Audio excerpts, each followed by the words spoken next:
2025年5大受歡迎嘅食物排行榜，炸蝦卷。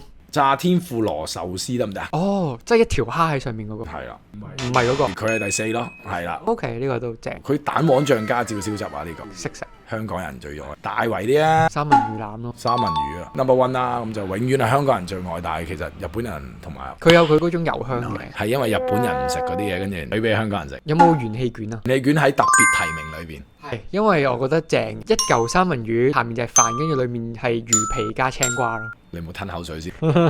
帶子有冇啊？帶子冇，佢都好多嗰啲係咪鹽燒啊？隻燒啊，牛油蝦咧？又係特別提名啫喎，即係嗰啲人氣上升中啊！再大路啲啊！吞拿魚咧？吞拿魚牛3啊，隻燒吞拿魚腩入口即溶喎，佢話有冇咁勁啊？元氣 level 係啲貴啊，我好少食呢啲。第5你未有？燒三文魚腩咯。燒三文魚腩我冇喎，隻燒芝士三文魚壽司。食到咁偏嘅咩啊？年輕人中意咯，我都唔得，係 cream cheese 嚟㗎嘛嘛。卡夫芝士咯。